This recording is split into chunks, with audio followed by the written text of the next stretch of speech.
지금 이제 코로나19로 육체적으로, 정신적으로, 신앙적으로 어려운 시기인데요. 이런 때 잠시 멈춰서서 우리의 인생을 살아온 것을 다시 한번 점검해보고 남은 시간들을 어떻게 살아갈 것인가 하는 그 중간 평가를 할 수 있는 좋은 기회로 삼는다면 늦은 것도 아니고 손해 나는 것도 아니고 오히려 앞으로 남은 시간을 더 보람 있게, 더 의미 있게 살아갈 수 있는 기회가 되는 건데, 요사이 무슨 경제적으로도 어렵다, 또 참 특히 아픈 분들이 많이 있더라고요. 육체적으로도 힘들다, 뭐 나라의 그 이념 간의 갈등이 심각하다, 진보 보수, 또 이런저런 이야기들을 많이 하고 있는데, 저는 무엇보다도 이 정체성의 위기, 가치관의 혼란, 이런 것들이 굉장히 지금 더 어려운 문제다, 이런 생각을 하고 있습니다. 어디에다 가치를 두고 살아야 되나 하는 건데, 세상에서는 정말 너무 세속적이어서 물질 만능 시대인 것처럼 그렇게 나가기도 하고, 또 정치적으로는 극단에 치우쳐서 서로 비판하고 비난하고 남의 말은 들으려고도 하지 않는 이런 것들에다가, 그 다음에 성 정체성도 혼란이 이제 와가지고 남자 여자뿐 아니라 수많은 성이 있을 수 있다 그러면서 자기 마음에, 자기 생각에 그때그때 남자인지 여자인지 그 끌리는 대로 정할 수 있다고 하는 것들을 법적으로도 보장을 해주고, 지지를 해주고, 또 그렇게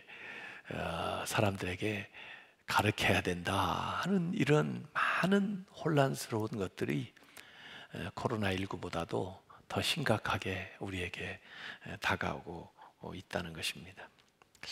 간디는 오래전에 7가지 사회적 죄에 대해서 얘기한 적이 있습니다. 근데 저는 그것이 아직도 지금도 유효하다고 생각하는데, 첫째는 원칙 없는 정치. 원칙을 정하고 누구에게나 공정한 그런 잣대를 들여대야 되는데, 상대방에게는 엄격하면서 자신들에게는 느슨한 이 원칙이 없는 정치. 노동 없는 부. 사실 자본주의의 기본은 열심히 노력하고 수고한 사람들이 그 결과를 정당하게 받게 되는 것들인데, 노동은 하지 않고 부를 얻으려고 하는 불로소득, 또 일확천금, 이런 것들을 조장하는 도덕 없는 상업. 아무리 이 사업이 이윤을 추구한다 할지라도 상도덕이 있고 또 그 안에 윤리성이 있어야 되는데, 그걸 다 무시해버리고 심지어 법에 저촉되는 일까지 하면서 이윤을 추구하려고 하는 도덕 없는 상업, 양심 없는 쾌락. 쾌락을 얻기 위해서 양심도 저버리고 인간의 도리도 저버리고 그렇게 추구해 나가는 그런 아노미, 혼란스러운 그런 사회. 인격 없는 교육. 교육은 인격자를 만드는 것인데, 이 지식만 전달해주고 그 인격에 변화가 없는, 그래서 지식은 많이 가지고 있으나 인격이 갖추어지지 않은 그런 사람들을 양산해내서 더 사회에 해악을 끼치게 되죠. 인간에 없는 과학. 과학이라도 인간의 얼굴을 가지고 있는 과학이 돼야 되는데, 괴물의 모습을 하고 나타나는 과학으로 오히려 인간성을 저해하고 사회에 해악을 끼치는 그런 과학. 희생 없는 예배가 신령과 진정으로 헌신적으로 드려지는 예배가 돼야 되는데 형식만 남아가지고 그 안에 핵심적인 가치가 빠져버린 그런 예배를 드리는 그런 종교를 간디는 일찍이 지적을 했습니다. 저는 총회장이 되면서 한국교회가 고쳐야 될 7가지 치명적인 죄에 대해서 얘기한 적이 있는데, 그 중에 영적인 남용, 공의 사유와 침묵 과다 신드롬, 공로자 신드롬, 송사 신드롬, 신앙생활의 사사와 무례한 기독교에 대해서 이야기를 했습니다. 이쯤 되면 이제는 전 사회적으로 도덕 재무장 운동을 일으켜야 될 때입니다. 신앙인들뿐만 아니라 일반 나라 세상 사회에서도 이제는 뭔가 윤리적이고 가치 지향적인 그런 삶을 살아가자는 운동이 시민단체로부터, 종교기관으로부터 나와서 세상을 좀 바꿔야 되는데, 여전히 분열과 다툼과 타락과 음란과 성폭력과 동성애와 낙태와 자살과 아동 착취와 이런 것들을 조장하는 쪽으로 계속 나가면서 그것이 권리인 것처럼 이렇게 주장하는 이런 세태가 저는 코로나19와 더불어서 참 어려운 상황이다, 이런 생각을 합니다.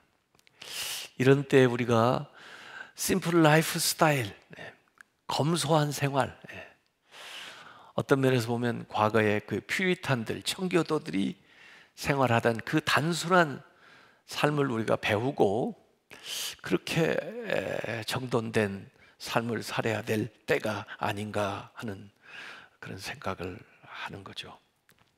최근에 이제 코로나19이 지나면서 기독교에 대한 대사회적인 이미지가 굉장히 악화되고 좋지가 않은데, 그 앙케이트 조사한 설문 내용에 보니까 기독교인들을, 사회 사람들은 거리를 두고 싶은 사람들, 그렇게 얘기하는 사람 많고, 기독교인들을 이중적인 사람들, 심지어 사기꾼 같다, 이런 이야기들을 하면서 개신교에 대한 신뢰도가 사회에서 많이 떨어졌습니다. 기독교인들을 신뢰하지 않는다 하는 사람들의 응답이 66%나 올라오고 있어요. 그러면 당신들이 원하는 종교인의 이미지는 뭡니까? 어떤 종교인을 존경합니까? 그랬더니 안 믿는 사람들이 이야기할 때 77%가 성숙한 인격을 가진 사람, 68%가 높은 도덕성을 가진 사람, 36%가 사회 봉사를 열심히 하는 거, 그렇게 기대하고 있는 겁니다. 물론 그분들은 이 성경에 대한, 또 구원에 대한, 내세에 대한 생각을 감안하고 있지 않고 있지만은, 우리가 추구하는 그 진리 외에도 세상 사람들이 요구하는 것들을 잘 우리가 염두에 두고 우리의 실제 삶에서 그들에게 하나님을 전하기 위해서라도 이러한 모습을 보여줘야 된다 하는 건데, 지금 기독교가 80년대 이후로 하얀 길로 접어드는데, 그 90년도에 기독교에 대한 대외 신뢰도가 이렇게 하락하는 추세와 맞물려 가지고 기독교가 인구가 성장하지 못하고 하얀 길로 접어들고 있는 것입니다. 그래서 젊은 남자들 그리고 지식인들이 교회로서 많이 떠나고 더 이상 유입이 되지 않으면서 교회가 이런 상태에 머물러 있는 것입니다. 앞으로 교회가 성장하려면, 믿는 사람들이 교회로 유입되어 들어오려면 세상과 차별된 가치를 가지고 우리가 살아가면서 세상 사람들로부터 신뢰도를 회복하지 않으면은 더 이상 전도하는데 우리가 오히려 장애물이 되고 있다 하는 그런 통계를 우리가 보게 되는 거죠. 그래서 그동안에 교회의 물량주의, 개교회주의, 성직자들의 타락, 언행의 불일치, 사회적 영향력의 약화, 이런 것들 때문에 초대교회에서는 금과 은은 없어도 예수의 이름에 권세가 있어서 세상 사람들에게 칭찬받는 교회였는데, 지금 현대 교회는 금과 은은 있는데 예수님의 이름에 권세를 잃어버려가지고 세상 사람들에게 지탄받는 교회가 돼서 있던 사람들도 떠나가게 되는 이러한 현상을 우리가 목격하고 있습니다. 참 딜레마예요. 예배가 소중한데도 우리가 교회에 모여서 예배하겠다고 하는 것들이 사회 사람들에게는 많은 반발을 불러일으키고 있습니다. 그래서 참 우리가 이 소중한 것을 지켜나가는데도 어려운 이런 상황에 놓여 있어요. 그래서 저는 지난 주일에도 그런 말씀 드렸습니다마는, 오늘 한국교회의 상황을 엘리 대제사장이 제사장으로 있을 때 이스라엘의 상황과 흡사하다, 이런 생각을 해요. 엘리 대제사장이 제사장으로 있을 때 이제 종교가 나라를 다스리고 통합하고 나아가는 그런 건데, 자꾸 자기들만 이윤을 취하고 또 하나님 말씀에 예민하게 반응하지 않고, 그렇기 때문에 아내로 밖으로 많은 위험에 봉착하게 됩니다. 특별히 블레셋이 쳐들어오게 됐는데, 처음에는 4,000명의 군대가 나아가서 싸웠어요. 그런데 그 전쟁에서 이스라엘이 패배를 했습니다. 패배를 했으면 그걸 통해서 근본적인 성찰을 하고 근본적인 대처를 해야 되는데, 그래도 정신을 못 차리고 이성적인 합리적인 대처만 해요.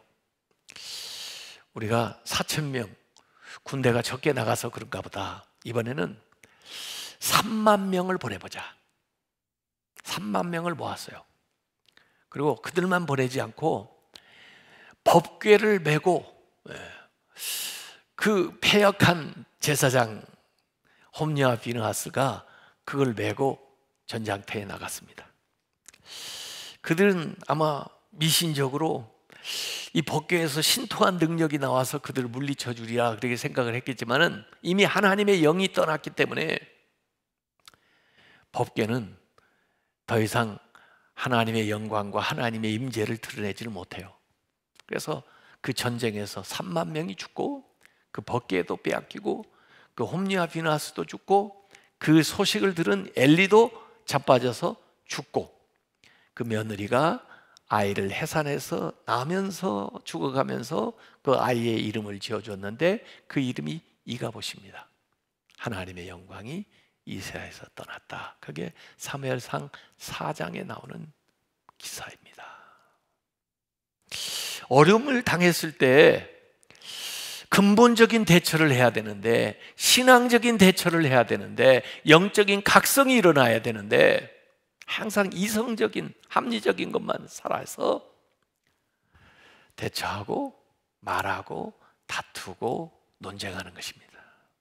저는 지금 그런 현상을 보는 거예요. 그러나 하나님께서 그 가운데에도 촛불을, 등불을 남겨두셔서 이 사무엘이 자랍니다. 하나님의 음성을 듣고 자랍니다. 그러다가 20년이 흐른 다음에 미스바에 이스라엘 백성들을 다 모아요. 군대를 모은 것도 아니고 어떤 합리적인 이유를 가지고 블레셋에 대항을 하는 것이 아니라, 자기들이 할 수 있는 일, 또 근본적인 대처를 시작을 하는데, 그 미스바에 모여가지고 헌신운동을 합니다. 그리고 회개운동을 합니다. 그리고 블레셋이 다시 쳐들어올 때 기도로 싸웁니다. 그래서 결국 20년 동안 압제되었던 블레셋으로부터 해방이 되고 그 땅과 국권을 회복하는 역사가 사무엘상 7장에 나오는데 그것이 에베네셀입니다. 하나님 우리를 여기까지 인도하셨다는 고백이죠. 그래서 저는 엘리가 될 것인가 사무엘이 될 것인가 우리가 결단해야 된다는 것입니다. 사무엘이 되시기 바랍니다. 우리가 사무엘이 돼서 이 어려운 상황에 정말 교회에 대한 새로운 이미지도 만들어 가고 또 하나님 앞에 새롭게 결단하면서 이 모든 보이는 문제의 근원을 근본적으로 우리가 대처함으로써 이 문제를 해결해 나가야 되겠다 하는 생각입니다. 역대하 7장 13절에도 혹 내가 하늘을 닫고 비를 내리지 아니하거나 혹 메뚜기들에게 소산을 먹게 하거나 혹 전염병이 내 백성 가운데 유행하게 할 때, 오늘 읽었던 이 본문은 솔로몬이 다윗으로부터 준비한 성전을 하나님 앞에 봉헌하고 기도했을 때 하나님이 응답하신 말씀이고 약속하신 말씀입니다. 만약에 너희들 가운데 가뭄이 들어서 비가 오지 않고 또 메뚜기 떼가 침범을 해서 기근이 들고 또 전염병이 돌아서 사람들이 고통을 당하게 될 때에는 그 원인이 영적인 데 있는 것을 알아라는 거죠. 그리고 그때 하나님 앞에 기도하면은 하나님께서 응답해 주시겠다고 약속을 하는 겁니다. 우리가 무슨 재해가 임하면 이건 자연재해냐 인재냐 그러는데 사실상 엄밀한 의미에서 보면은 모두 다 인재입니다. 우리의 인간의 죄의 결과예요. 크고 작은 모든 문제가 다 그렇습니다. 최초의 아담 이브 때부터 우리가 범죄함으로써 많은 자연재해가 임하게 된 거예요. 모든 일들은 인류의 죄의 결과입니다. 이것은 우연이 아니고 하나님께서 이 일을 통해서 우리에게 뭔가 주시는 사인이 있습니다. 그 사인을 잘 받으면 기회가 될 수가 있습니다. 그래서 이런 일들을 당하게 될 때 역대하 7장 14절에 내 이름으로 일컫는 내 백성이 그들의 악한 길에서 떠나 스스로 겸비하고 기도하여 내 얼굴을 구하면 내가 하늘에서 듣고 그 죄를 사하고 그 땅을 고칠지라 약속하셨습니다. 사실 이 말씀은 역대기 상하를 여는 열쇠 구절이면서 왕조의 역사를 기준할 수 있는 말씀이에요. 왕조 가운데 그래도 하나님 앞에 인정을 받았던 아사나 여호사밧이나 히스기야나 요시야 같은 사람들은 이 말씀대로 사는 사람들이에요. 아사는 하나님의 얼굴을 구했었고 여호사밧은 하나님께 기도했고 히스기야는 악한 길에서 돌아왔고 요시야는 하나님 앞에 겸비했기 때문에 그들은 하나님의 은혜를 받게 됐습니다. 그래서 오늘 이런 전염병 가운데 코로나19 가운데 우리에게 주시는 근본적인 대처는 전쟁이 일어났을 때나 또 다른 많은 문제가 일어났을 때와 마찬가지로 근원적으로 근본적으로 신앙적으로 영적인 대처를 해야 되는데 오늘 하나님께서 우리에게 그 방법을 7장 14절에 이야기해주고 있는 겁니다. 우선 내 이름으로 일컫는 내 백성들, 하나님의 관심은 하나님의 백성들에게 있습니다. 물론 우리 때문에 이 문제가 임한 건 아니죠. 우리만의 탓이 아닙니다. 세상 여러 가지 많은 사람들의 문제가 이렇게 나타나고 있지만 그래서 또 사람들은 서로를 비난하고 또 어디에서 희생양을 삼으려고 얘기를 하고 책임을 전가하고 회피하는 경우가 있는데 그러나 하나님은 우리에게 관심 있는 거예요. 실제로 세상에서도 왜 교회만 가지고 그렇게 난리인지 모르겠어요. 왜 기독교인들에게서만 자꾸 얘기하는지 모르겠어요. 근데 제가 이번 주에 곰곰이 생각해 보니까 우리가 열쇠를 가지고 있기 때문에 그래요. 우리가 키맨들이기 때문에. 세상 사람들도 안 와봐요. 너희들이 뭐 좀 해봐라 말이야. 너희들이 어떻게 해야 되는 거 아니냐, 그런 것 같아요. 소돔과 고모라가 멸망하게 되었는데 그들의 죄 때문에 망한 게 아니에요. 하나님이 찾으시는 의인 10명이 없어서 망했습니다. 그를 구원할 수 있는 10명의 의인만 있어도 하나님께서 심판을 면하거나 연기해 주신다고 그랬습니다.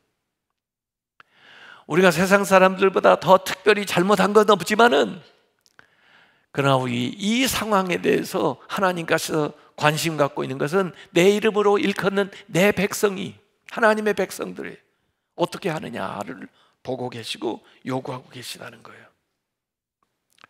그래서 우리가 어떻게 해야 되느냐, 4가지가 나와 있는데, 악한 길에서 떠나야 된다. 그게 회개입니다. 우리의 그동안 잘못된 습관, 신행, 믿는 것과 행동의 불일치, 언행 불일치, 말하는 것과 행동이 불일치했던 것, 이기주의적인 신앙생활을 했던 것, 물질을 숭배했던 것, 완악했던 이 모든 것들을 하나님 앞에 회개해야 됩니다. 세상 사람들 보고 회개하라는 게 아니고 우리가 먼저 회개해야 됩니다. 사사기도 이렇게 사이클이 돌아가는데, 그들에게 재난이 임하고 환난이 왔을 때 그들이 하나님 앞에 회개하면은 하나님이 용서를 해주셔요. 그러다가 또 그들이 타락하게 되면은 심판이 오고, 거기에 대해서 회개하게 되면은 또 하나님이 용서를 해주셔요. 그래서 이 재난을 끝내는 것은 우리의 회개밖에 없습니다. 그래서 먼저 우리의 회개 운동이 일어나야 돼요. 내 마음에 있는 죄들을 토설하면서 회개해야 되고, 시기하고 교만하고 질투하고 미워하고 욕심부렸던 것, 육신적인 행동으로 잘못했던 것을 회개하고, 거짓말하고 부정하고 사기하고 간음하고 도적질하고 영적으로 무관심했던 것들을 회개해야 되고, 우리가 게으르고 태만하고 우리의 의무를 소홀히 했던 것, 기도 소홀히 했던 것, 하나님 말씀대로 사는 거 소홀히 했던 것들을 회개해야 됩니다. 1907년에도 장대현 교회에서 길선주 장로의 회개로부터 평양 대부흥운동이 일어나게 됐어요. 하나님은 우리가 회개하기를 기다리십니다. Repent, 회개할 때 recover, 하나님께서 우리를 회복시켜 주실 것입니다. 회개하고, 두 번째는 스스로 겸비하라고 그랬습니다. 겸손한데 스스로 겸손해라. 우리가 스스로 겸손하지 않으니까 남들이 우리를 그렇게 낮추는 거예요. 남들이 우리를 낮추기 전에 우리가 스스로 하나님 앞에 무릎을 꿇고 낮아져야 됩니다. 너무나 그동안 우리 기독교가 자만했어요. 세상 사람들에게 너무나 무례하게 보였어요. 사람들을 섬기려고 하지 않고 다스리려고 했어요. 그러다 보니까 하나님의 이름조차 우리가 망령되이 일컫는 그런 일들을 했습니다. 그래서 하나님 앞에 회개해야 돼요. 교만했던 것, 이기적으로 살았던 것, 자기 도취에 빠졌던 것, 허영심에 사로잡혔던 것들을 우리가 회개하면서 하나님의 은혜를 구해야 됩니다. 잠언 16장 18절에 교만은 패망의 선봉이요 거만한 마음은 넘어짐의 앞잡이라 그랬어요. 하나님은 교만한 자를 대적하시고 겸손한 자에게 은혜를 주신다고 그랬어요. 은혜 받기 원하면은 하나님 앞에 자신을 낮추시기 바랍니다. 세 번째는 기도를 얘기했습니다. 기도, 불쌍히 여겨 주시옵소서. 하나님께 매달리는 것입니다. 역대하 7장 15절에도 우리가 하나님 앞에 기도하면은 내가 이곳에서 하는 기도에 내가 눈을 들고 귀를 기울이라. 하나님 우리를 보고 계세요. 불꽃 같은 눈으로. 또 하나님 우리의 기도를 듣고 계세요.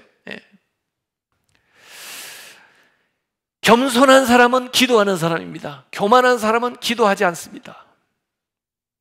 기도하는 사람은 겸손한 거예요. 그래서 이번 기간에 우리가 매일 정오에 20분 동안 시간을 정하고 같이 기도하자는 것입니다. 기도하는 것은요, 앞으로 일어날 일들을 예언하는 것입니다.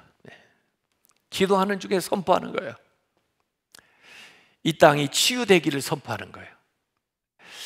이 땅의 문제들이 해결되기를 위해서 기도하는 거예요. 또 우리의 질병, 우리 가정, 사업, 이 모든 것들이 하나님의 은혜 안에서 형통하기를 선포하고 나가는 거예요. 기도는 아직 그것이 일어나지 않았다 할지라도 믿음으로 선포하는 것이에요. 기도를 통해서 여러분의 삶이 다 달라지시길 바랍니다. 기도하게 되면은 하나님이 제3자가 아니라 하나님과 내가 같이 1대1로 만나서 대화를 하게 되는 거예요. 하나님이 그 모든 문제에 개입하시게 되는 거예요. 네 번째는 하나님의 얼굴을 구하라 그랬습니다. 얼굴을 구하는 게 뭐냐면 하나님의 임재를 구하는 거예요. 이 상황 속에 하나님의 개입을 부르는 거예요. 그래서 하나님의 손이 나타나고 하나님의 영광이 나타나고, 그래서 하나님의 하시는 일들이 우리 가운데 나타나도록 성령 충만을 구하는 것이 하나님의 얼굴을 구하는 것입니다. 그때 이 땅에 부흥이 일어나고, 그때 하나님의 사람들이 능력을 받고 하나님이 하시는 일들을 보게 될 것입니다. 그래서 이 기도에 대해서, 또 이 네 가지의 우리의 결단에 대해서 하나님이 세 가지로 거기에 응답하신다고 말씀하셨어요. 듣고, 들으심, 기도에 대한 응답을 얘기했고, 사하고, 용서하심, 우리가 회개한 것에 대해서 용서해 주신다고 그랬고, 그 다음에 고칠지라 그랬습니다. 치유하심, 우리의 육체뿐 아니라 우리의 모든 문제들을 치유하시고 이 땅을 고쳐주시고 회복시켜 주신다고 하는 겁니다. 그래서 가뭄이 일어났던, 메뚜기 떼가 쳐들어왔던, 전쟁이 일어났던, 전염병이 왔던 어떤 문제든 간에 같은 처방이에요. 근본적인 처방이기 때문에 하나님의 백성들이 회개하고, 그리고 하나님 앞에 겸손하고, 그리고 기도하고 임재를 구하면은 하나님께서 그곳에 오셔서 역사하시는 것입니다. 이번에 그 하나님의 은혜를, 하나님의 능력을 경험하시길 바랍니다. 우리가 금년 가기 전에 이 코로나19를 극복할 뿐만 아니라 우리의 모든 육체적인 것, 가정적인 것, 경제적인 것, 또 우리의 영적인 것까지 하나님이 다시금 새롭게 하시는 부흥을 경험하시길 바랍니다. 그 믿음 가지고 다음 대에 나아가시기를 주님의 이름으로 축원합니다. 이 시간 기도하겠습니다. 아버지 하나님, 주의 성령께서 우리 가운데 역사하여 주셔서 이번 이 코로나19 기간에 저희들이 기도함으로써 이 문제를 해결할 뿐만 아니라 이전보다 새롭게 되어서 하나님께 영광 돌리고 하나님이 하시는 일의 증인들이 될 수 있도록 역사하여 주옵소서. 믿는 사람들은 믿음이 다시 불릴 듯 일어나는 부흥을 경험하게 해주시고, 믿지 않는 사람들도 주님이 살아계신 것을 경험하고 하나님 앞에 나와서 영광을 돌릴 수 있는 그런 기회가 될 수 있도록 이번 100일 동안의 기도에 하나님이 함께 하시고 성령님께서 역사하여 주시옵소서. 예수님의 이름으로 기도하옵나이다. 아멘.